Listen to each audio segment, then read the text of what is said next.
Welcome to The Open Queue, a podcast where we talk about entertainment, pop culture, and the daily life of navigating the entertainment industry as a creative.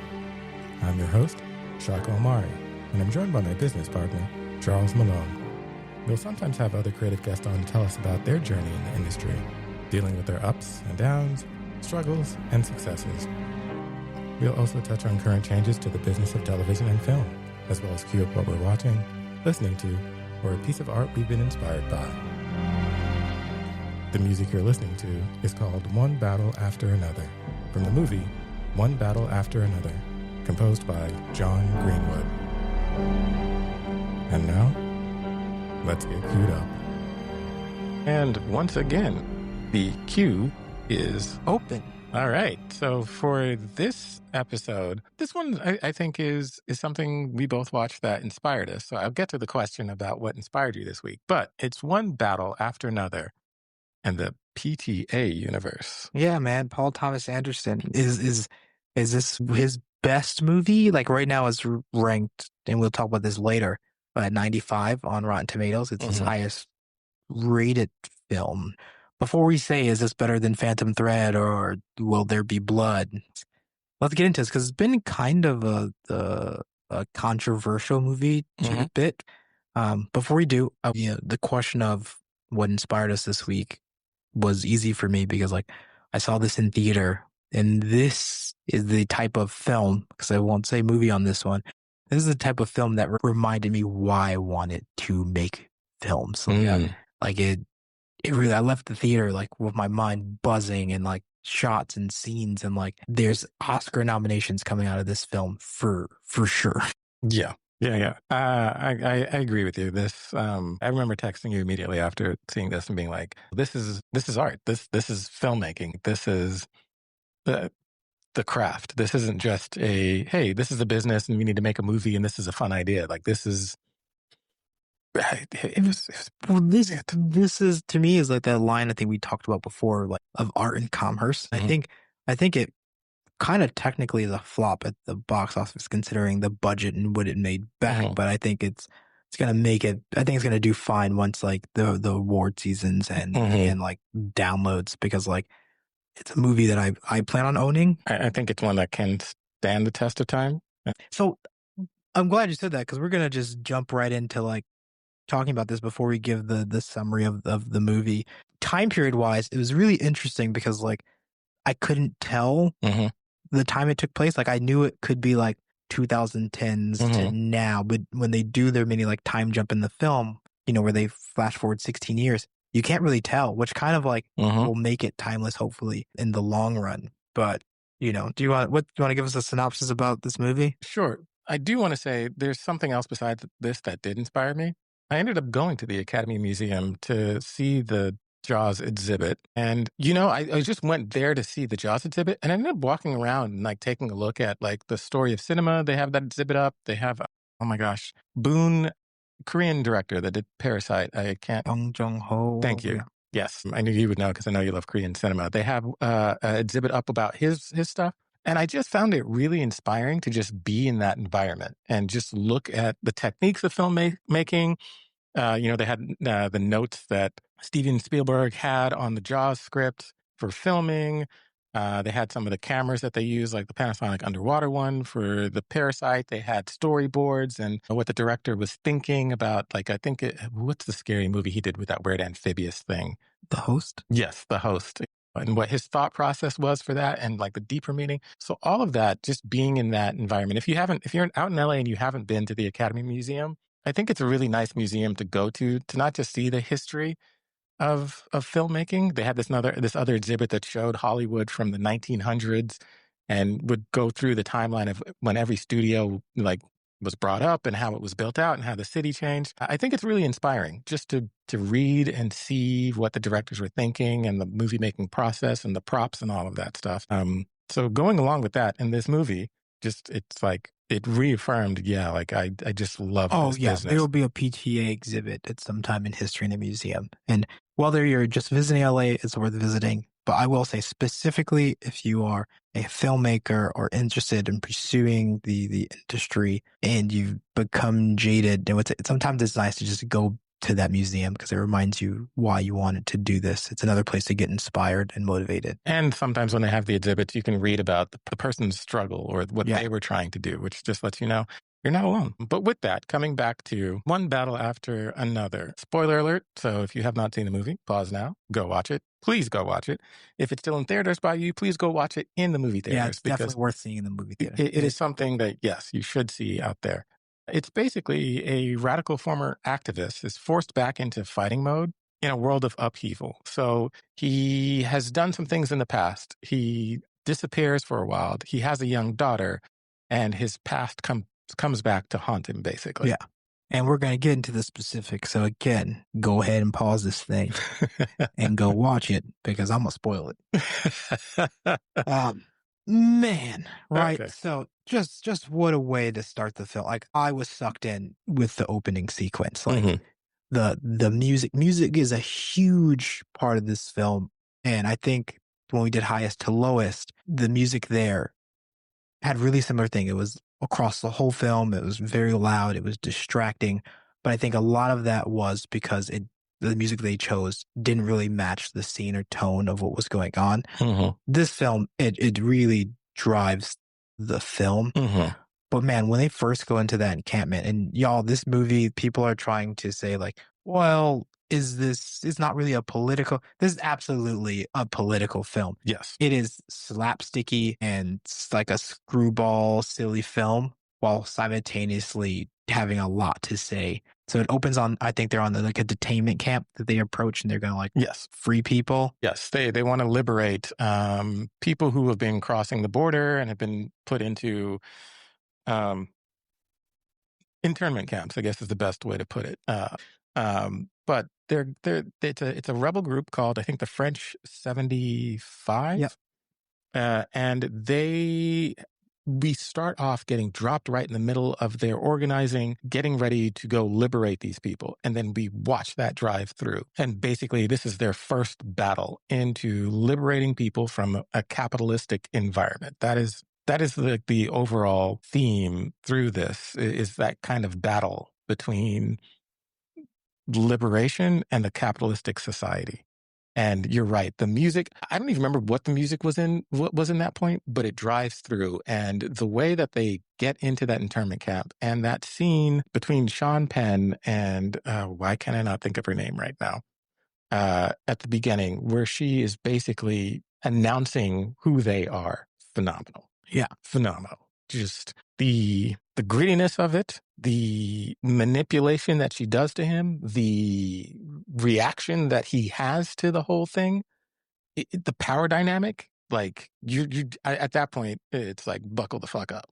Oh man, and the performances of the actors across the board in the first 15 minutes of the film, there's if you're not sucked in, I'm surprised and would love to know why. Because man, like Sean Penn, Tiana Taylor, Taylor. Yeah. I mean, Regina Hall, Leo. It's captivating, man. Like, yeah, they're so immersed in these characters. Leo does it again. Like everybody, as Ghetto Pat. Like everybody. The Chase, the one who plays his daughter, actress Chase, nails it. Like, sure. I think she did. I think she did a great job hanging out with those heavyweights. Like, yeah. She did not pull me out. I didn't go, oh, this is a young actor. I was like, oh, you're hanging with these heavyweights. That scene with her and Sean Penn at the end, I was like, okay, like you're keeping with it. It's like there's almost no wasted time. And usually I'm hypersensitive to a pacing of the film. Well, even the film, my fiance thought it was a little long in some of the scenes. Like the driving scene specifically for her when they're going up and down the hills went on very long. So that for me as well. I was like, I started laughing because I was like, okay, this feels like a director darling moment right now. And like there's maybe one or two things that like I would trim fat. But besides those things, it's almost hard to cut any other scene because it just drives the next one. For me, that could have been cut, but it was just funny and fine. I'll allow it, is when the kids are like running across the rooftop and you're jumping like Spider-Man. Yeah. But I've been young and in serious situations that I didn't take serious because you're just like hyped up on adrenaline. You think it's fun because you're rebelling. And it really resonated with me because like I know what it's like to be in something similar to that. But did you need it? No, it could have been cut because it was just for fun. Yeah, it could have, yes. Or it could have been cut down, Yeah. shortened a bit, like it Um, didn't have to go on and on because we kind of got the joke that these kids are obviously athletic and he's yeah. clearly out of shape and not The rebel that that he he used used to to be. be. Yeah. But I really do feel that almost every scene drives the next one. Yes. Like sometimes you're watching a movie and you're like, okay, what does this really add? Right. Like some scenes feel like a setup. None of this felt like a setup. It's Um, like, that's why I was like, buckle the fuck up because it's just, One that you could argue could be cut down, the the comedic, and I am maybe reading into this, and I don't know if mm. he do the same. It totally was like resetting your password at Apple when you forget the passphrase or the question. And Yeah. you can't reset your password because you made this security password up forever ago, and you don't Uh-huh. remember what your mascot of the thing was or your Hmm. grandma's favorite song. Like, I made this when I was 16. No, I don't remember that. Like, Yeah. come on, like, Yeah. help me out. It's like, I'm gonna speak to your manager. And then the manager puts you back on the phone and makes you apologize to the customer. Yeah. And the customer's like, you're not sorry. Yep, yep. For anyone that's worked in the service industry, I'm sure you all have a story like that. Oh, it was so Apple. I was dying the whole time. You didn't need it. It was totally there to be funny. Yeah, That one yeah. I will say, but the rest of the film. Which I think like that's what's really great about this movie. The style and tone of it deals with very. I think it's gritty, like Yeah. to the sense you're talking about. It deals with really human behaviors, the idea of liberation, the idea of turning rat and surviving for Mhm. yourself in this situation, fighting against a system that's much bigger than you, trying to join a system that goes against your values. Because I think that Penn's character showed that. Like he likes a certain thing, but to be in the society he wants to be in, he has to erase that part of himself. Also, there's a lot of self-hatred there. Yes. I think there that like the film itself, one battle after another, is heavily implied through Mhm. several characters. It's like it's life, man. It's literally Life, just life is one one battle battle after after another. another. Trying to be a good dad, trying to be a revolutionary, trying to be a revolutionary that's now at the willing to sacrifice her life for what she was or not. Like, But evenly Beverly Hills, like her character herself, the self-hatred of like, man, I like she was kind of mad that she didn't have the motherly instinct and like hating herself for being jealous of her daughter who's getting all the attention now. mhm.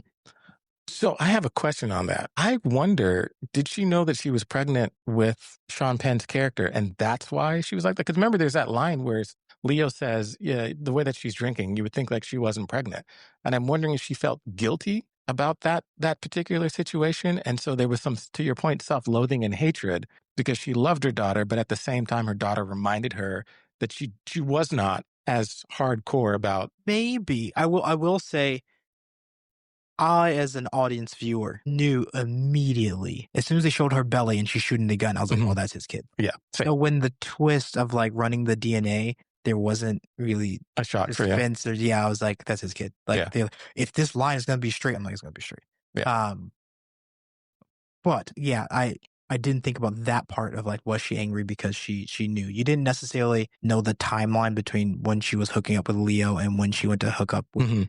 That was definitive. I just knew that's where it was going. But that is interesting. Yeah, Maybe like that's why she was mad. because she's sleeping with the enemy, and now she had a kid with the enemy. Like, what does that do to you mentally? No, yeah, You're not true, especially when her parents and grandparents say that she's a true revolutionary. It's like, would a true revolutionary have an affair with the enemy and have a kid? yeah, that's human. I agree it's human, but I'm wondering to your point, like the self-loathing and self-hatred, how does that affect? Because it's almost like you're not being real to the people in your group. My thing is like, would a real revolutionary be selfish, not in their like personal relationships, Mhm. but for the revolution itself? Because like she just sells everybody else out and goes and lives her life like that. Right, which is why they call her, the Yeah. rat. Yeah. Um, Again, that's a battle she had to fight.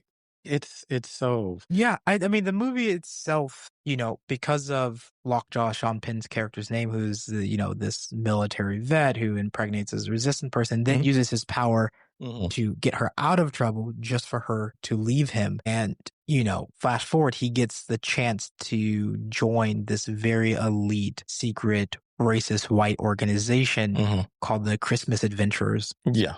And they were like, "Do you have anything that would make you unworthy?" Which Mhm. he lies about and sets him off on trying to go and bury his past because he knows he might have a biracial daughter. Right. Um, I watched this movie in a very packed majority white and Asian Mhm. theater where I was probably one of the few speckles of pepper in a sea of salt. Okay. Um, and I'll tell you, one of the scenes where the Christmas adventurers are discussing the fact that Lockjaw might have like a biracial daughter, and they're using a lot of derogatory terms Mhm. that are supposed to be funny. And like, I laughed out loud. Like, Mhm. it's meant to be funny, and it was, but the uncomfortability of the theater was so palpable. The black or racial comments from the Christmas adventurers, Mhm. you could tell made the theater so uncomfortable that I found that funny Yeah. because I knew what other people around me were feeling. When the lights came on and I had to walk through the front of the theater,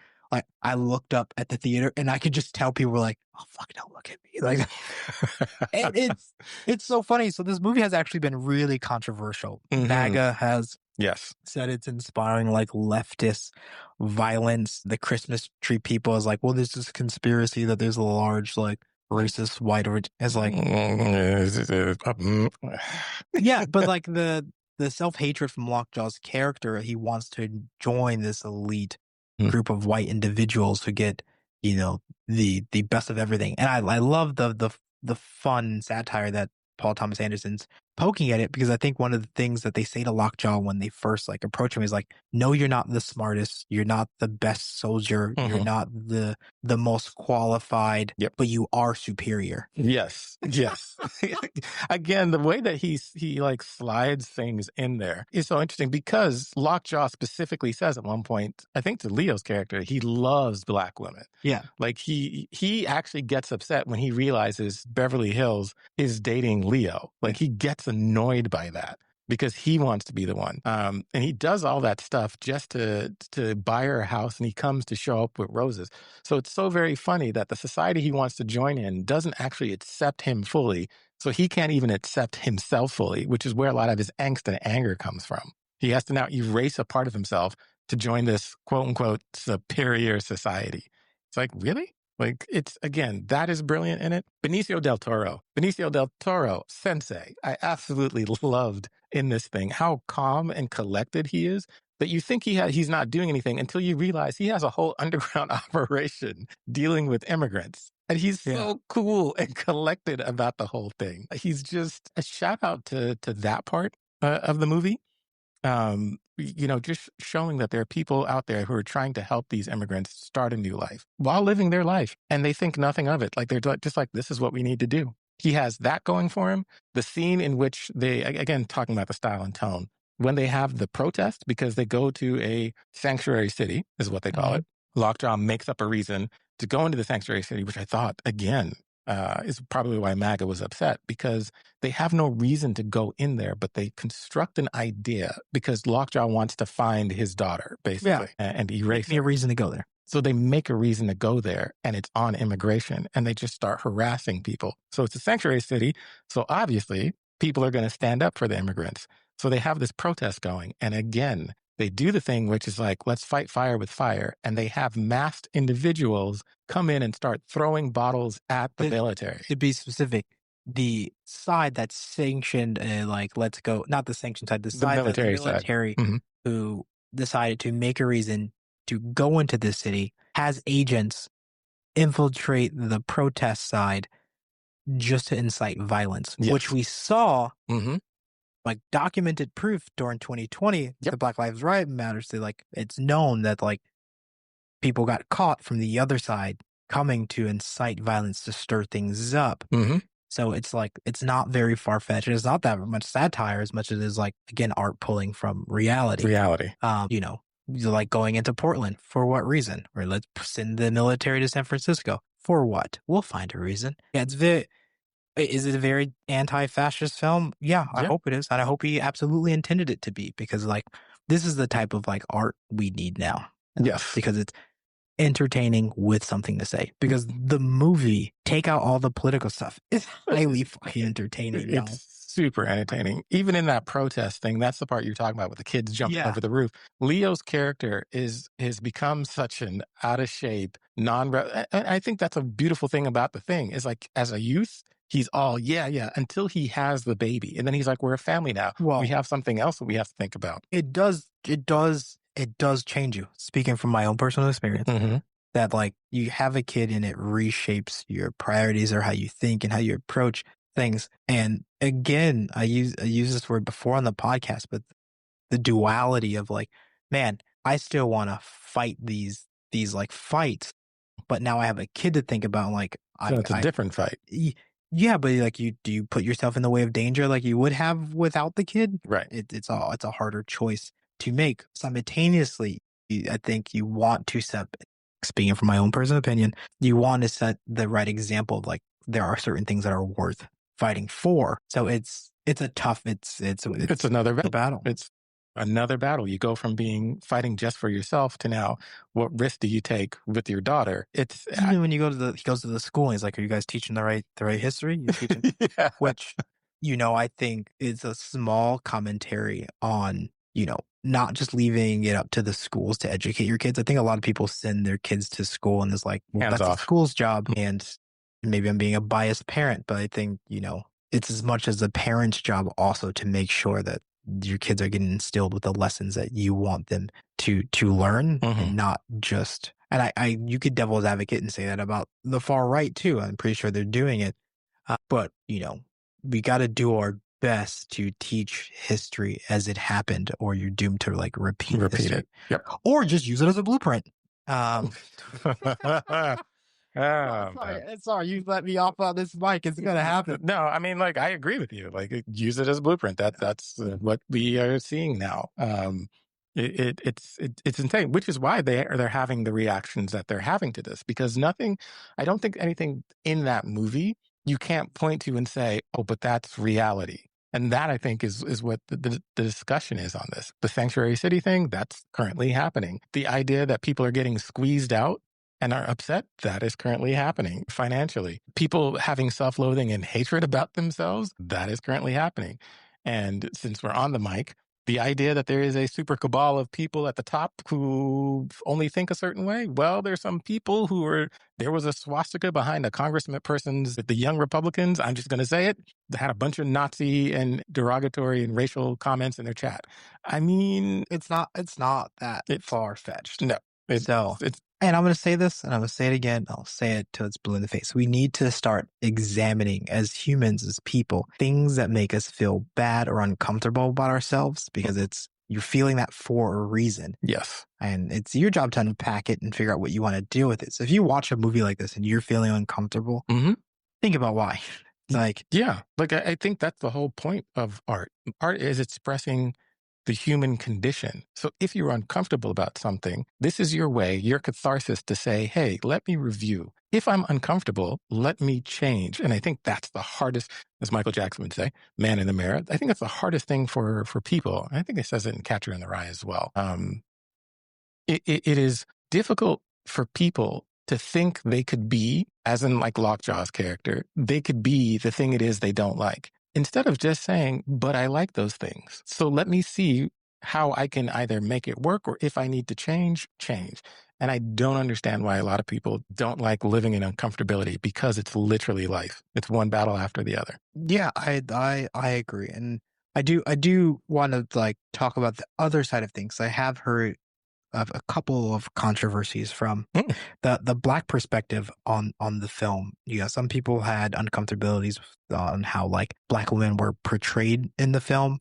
My fiance is not Black, felt, she was like, is this stuff too on the nose? Like when they rob the bank and like, this is, so it left her feeling like she admitted that she doesn't know, but it's like, it feels like too on the nose, especially as a white guy writing it. I didn't feel the way, and I maybe I'm assuming because I admittedly don't know. So all I will say is I hoped that when casting this to a degree and writing it, he got input from Tiana Taylor or Regina Hall or someone that helped him shape how these characters spoke. So I guess I missed the controversy on that side. What was the issue? It was like the way that they talked? Yes, like no black woman talks like this, and putting them always in an aggressive standpoint. There has been some comparisons to um Ashanti Shakur, like Mhm. Tupac's, especially since she just passed RIP recently.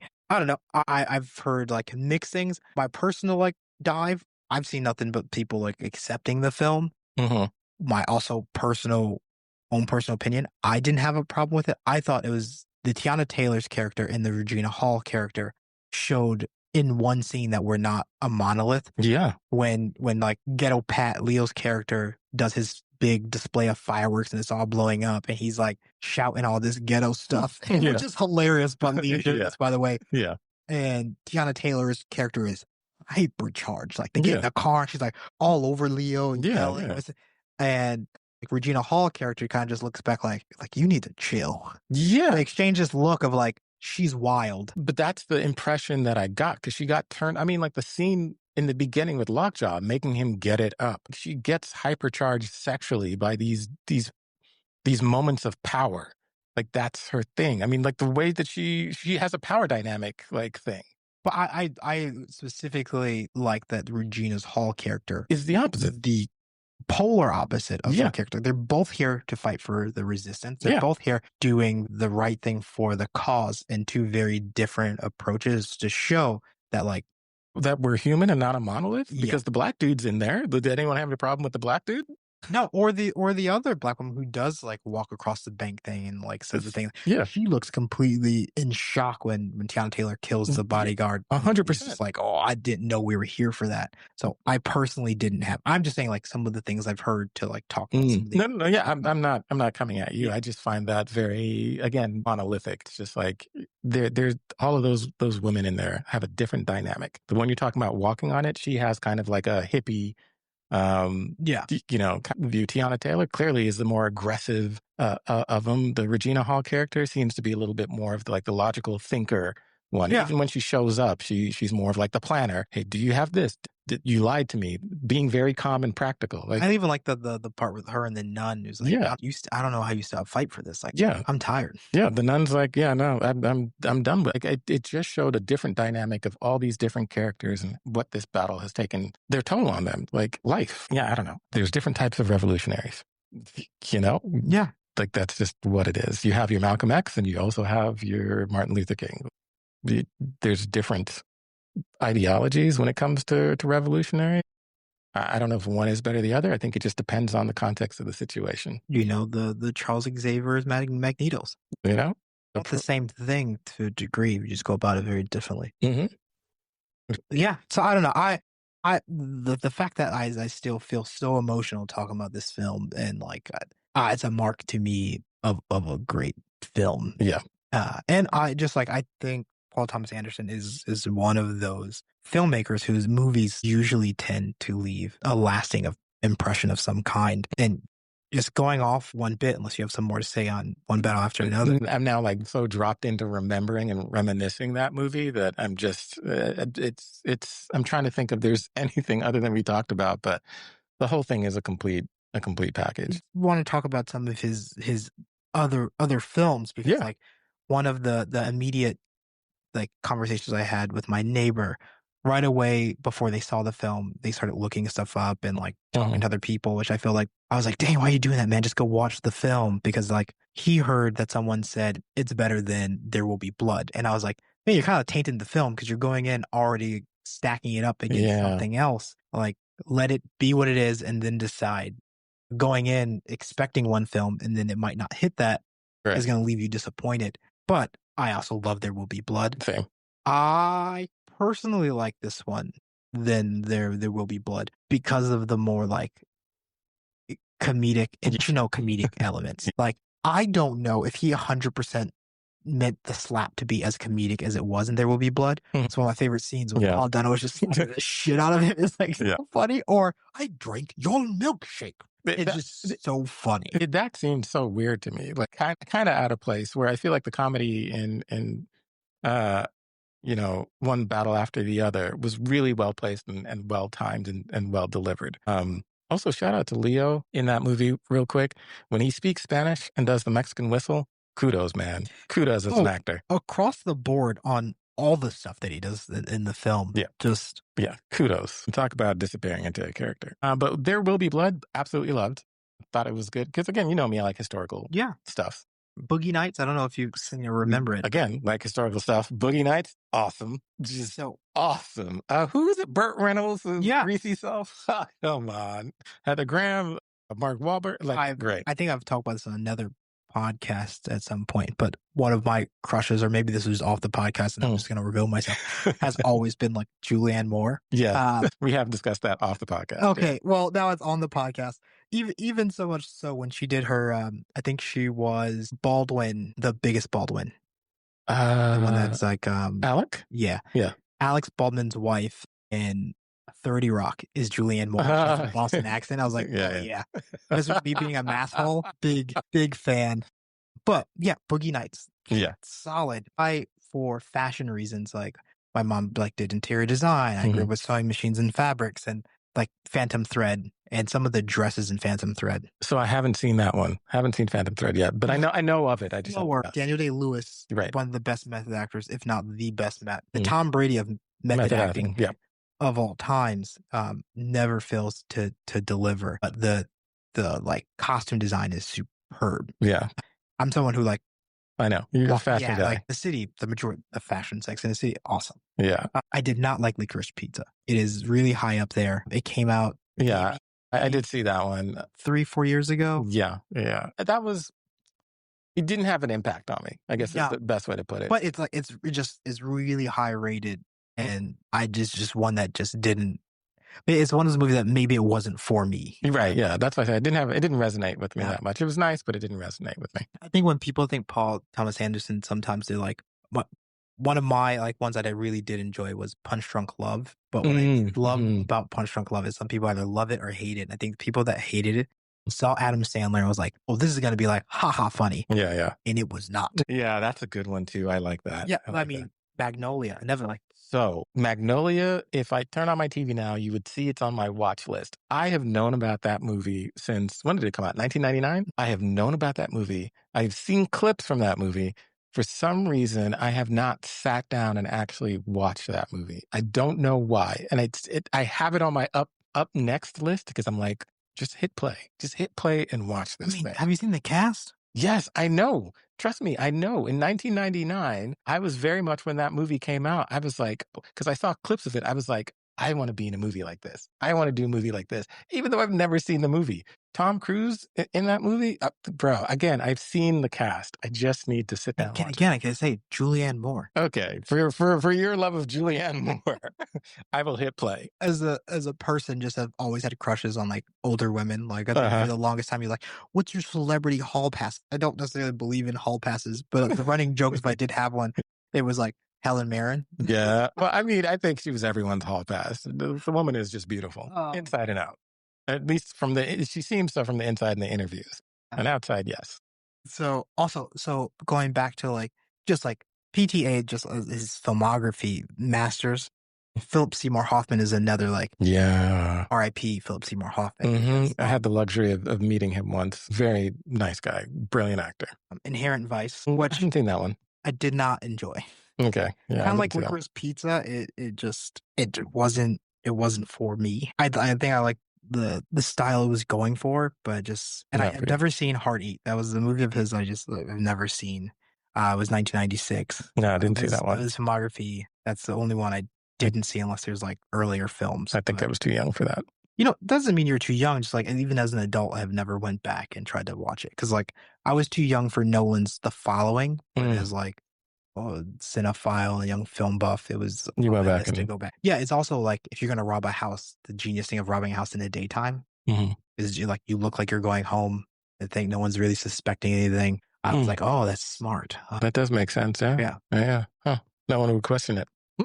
Yeah, but no, to me, just listing some of his films, this to me is up there with Magnolia, There Will Be Blood, and Boogie Nights. Yeah.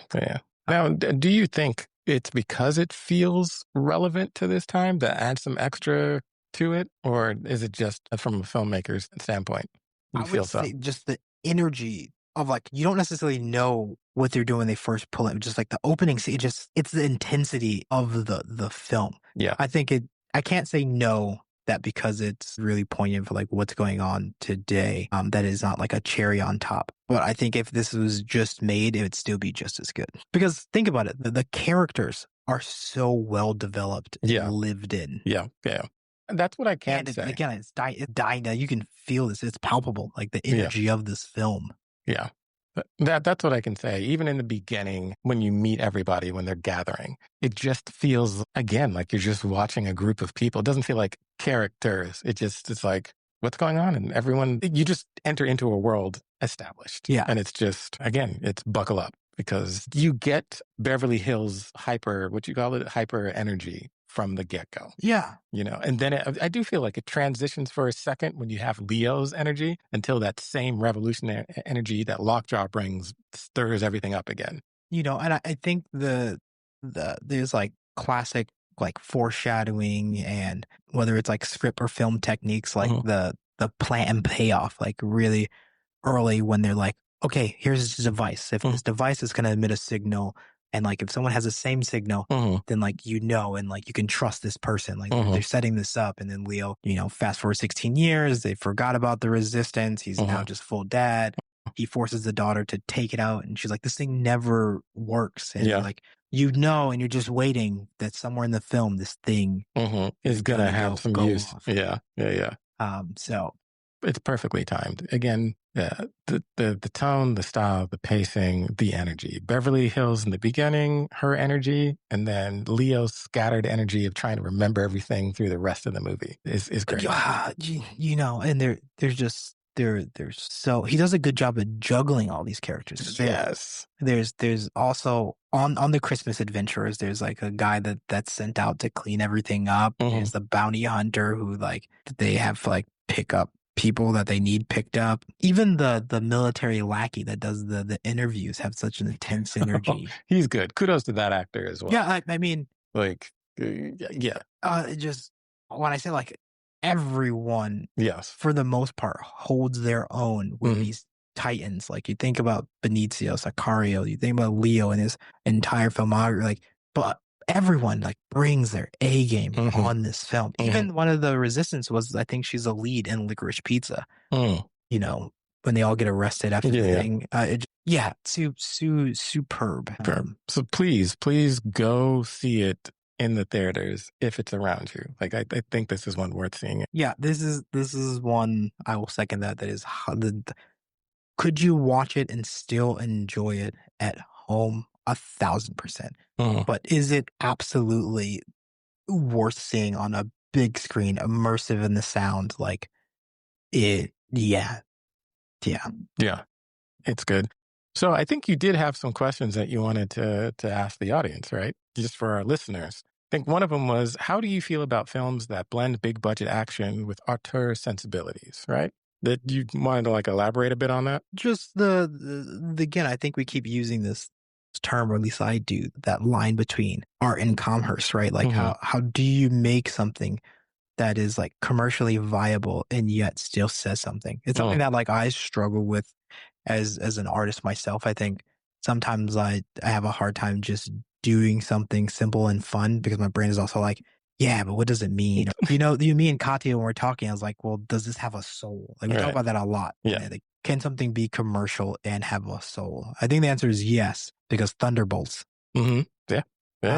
So it's just finding that line. Maybe this, if you're listening, do you have another example of something that you felt was like, really big budget, but was also very heartfelt, or like, had a beating heart to it. Yeah. Or if you have your own ranking of PTA, I haven't seen High Eights, or you might think Inherent Vice is your favorite, or Masters is your favorite. Drop it in. Licorice Pizza wasn't for me. So if it was for you, what was it about it, and why do you rank it that high? Now, I also have, talking about from the Black perspective of this movie, what films do you feel like come from the Black perspective about activism in this kind of tone of this movie. I think that would be, if you have any, let us know. I think that'd be really interesting. I'm sure you have some, Charles, but I think we should do a whole separate podcast. Give it its full due. Okay, great. So then, yes, please send us your ideas so we can talk about them or what you think. All right, hit them with the where to catch us. Yes. So you can follow us on Instagram at the Open Q, TikTok, because we created a TikTok. I have no idea what I'm doing on TikTok. So if you know anything about TikTok, hit me up about that. But we also have an Open Q TikTok, Open Q Productions. You can also follow me specifically, Shaka Omari, SHAKAOMARI on Instagram. That's where you can find me. And then for Charles, he's gonna make me do this Good Belly thing on the Belly app. Hey, it's not just me. My sister also. My sister said she's actually going to follow you. But the best pizza in LA and America right now, one of the top ones that they're saying is supposed to be this place, Pizza Sia. I don't know, SEI. SEI, I guess, yeah. But it's like literally rated like the best pizza in America. Wait, is it out here in LA? Yeah, it's out here in LA. Interesting.